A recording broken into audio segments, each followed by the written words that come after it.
All right, welcome to the BS3 Network pregame show for the Dallas Stars. Final game of the season, Dallas Stars against the St. Louis Blues. This is a back-to-back. They played against St. Louis yesterday in St. Louis, and now they're here in Dallas. And we're back again with the Doc and BS3 duo for this pregame show.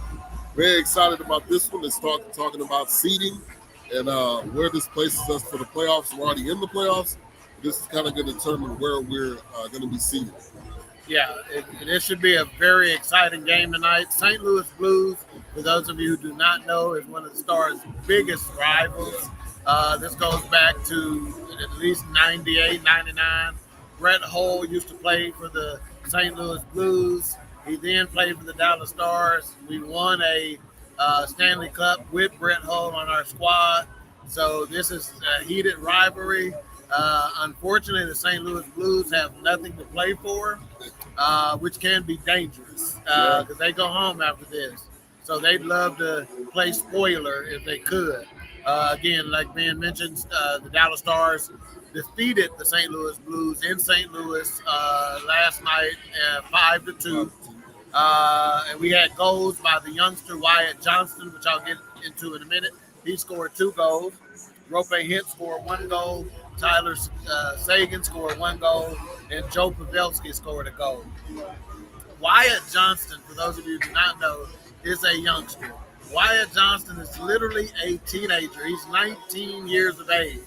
He was drafted 23rd overall by the Stars in 2021. Okay, so that means at age 17.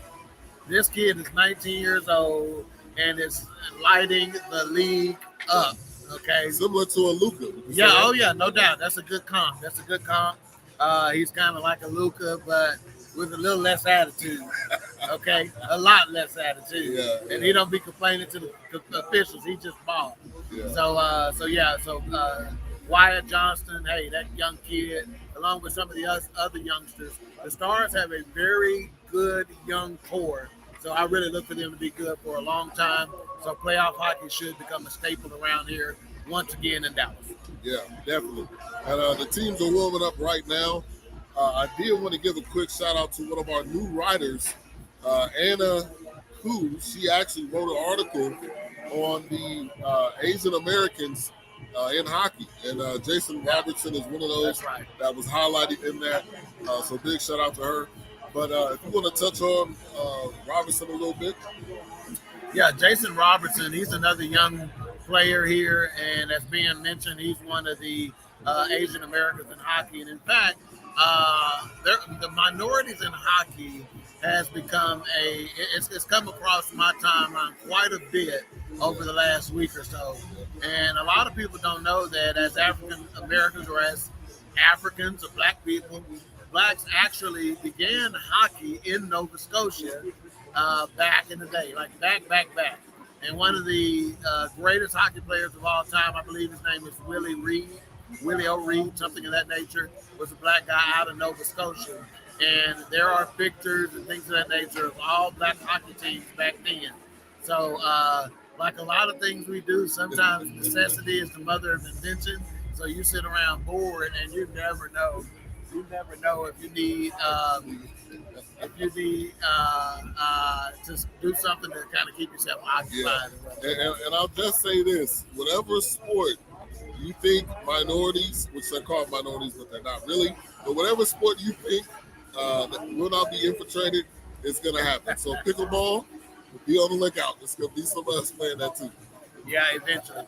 And real quickly, because we don't have much time before game time, we're kind of restricted here on exactly how long we can go prior to game time.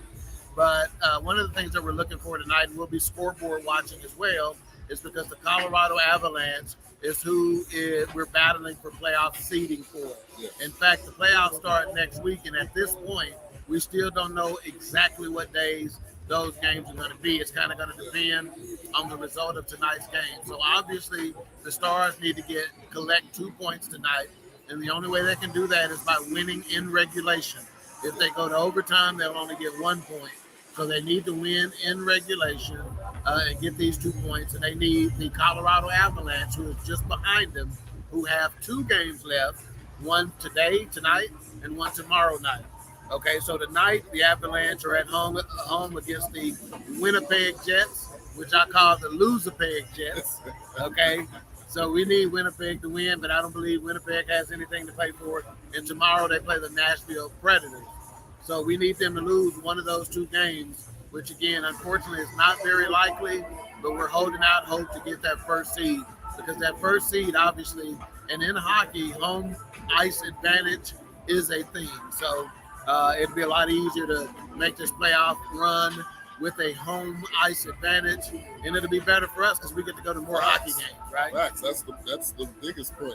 Yeah. But Ottinger, we can need Ottinger tonight, the goalie for the Dallas Stars. He's been a staple throughout this entire season, and it's not any different than any other game. We're gonna need him to show up. Yeah, no doubt, no doubt. They actually were able to rest him last night, and I think their theory was they played Scott Wedgwood, which is a backup goalie, which is solid in his own right, as backup goalies go. And he got off to a rocky start. It was 2-2 after the first period. So the Stars ended up scoring 3 unanswered goals. But again, it was a rocky start, but Wedgwood kind of settled down and got us through. So again, 2-2 after the first period. But I think they did that because if they'd have dropped last night's game, they probably would have been out of the running for the first seed with Colorado having 2 left, and they may have elected to rest Otto tonight just to simply have them 2 games of rest before the playoffs. So, but they did win, so they need to get this one. So between the pipes is the dancing otter tonight. Yes. And Wedgwood, they had to call him up, right? If I'm not mistaken. Yeah, well, no, he's been on the spot, but he's just coming back from injury. Okay. So they have another goalie here that has been here who got called up because, again, Wedgwood was out. But Wedgwood has a really good relationship with some other players on the team. So, again, the chemistry factor for this squad is important all the way from between the pipes and net and out. Again, the Stars are tallying up the awards left and right, the records left and right. We are getting cheated out of some nominations for some awards, like the Calder Trophy with the Rookie of the Year, basically is what that is, and whatnot. So some of the awards that we would be up for, we are kind of getting slighted on. A lot of people are not liking it. Like Johnston should be up for something. Again, we've got some defensive players that have scored some very high in points this year. Pavelski. Yeah, Joe Pavelski. And what the coach Peter DeBoer has talked about is the fact that he's been able to score points from an offensive standpoint, but not lose his defensive focus. Sometimes when you have a defenseman that does a lot on the offensive end, he tends to give it up on the defensive end. And Joe Pavelski has had the ability to be able to stay strong on both ends of the ice. Yeah. And real quick, I'll say this.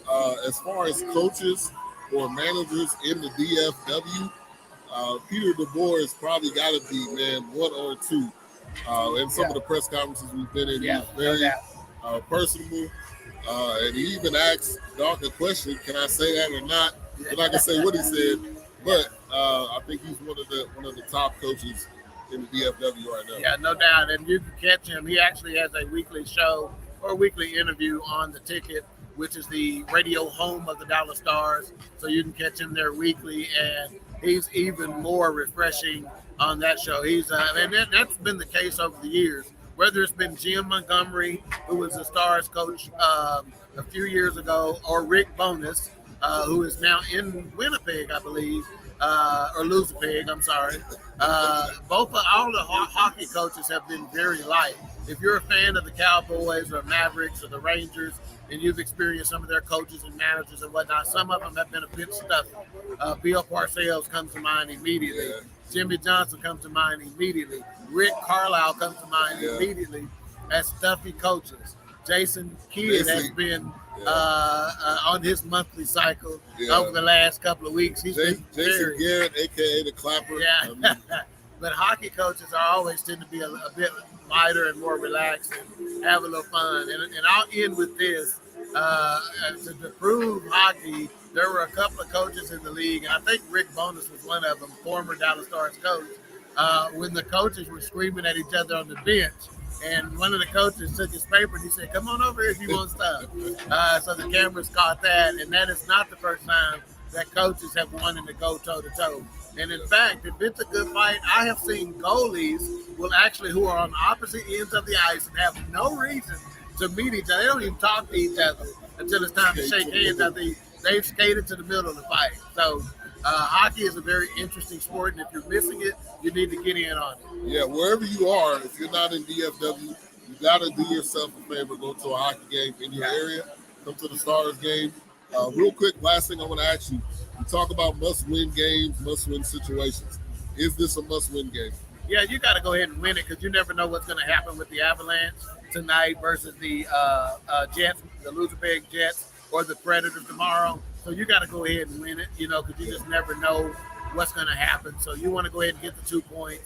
So if they lose the game and you secure top seeding, great, But if you win it and Colorado ends up winning and you can't win the Central Division, then that's just what it is. So I wouldn't necessarily call it a must win because they're in it, but you need to go ahead and win the game. You want to own your destiny. Yeah, that's the biggest thing. Thing. That's right. All right, shout out to Brian Snow, Jelani, Derek.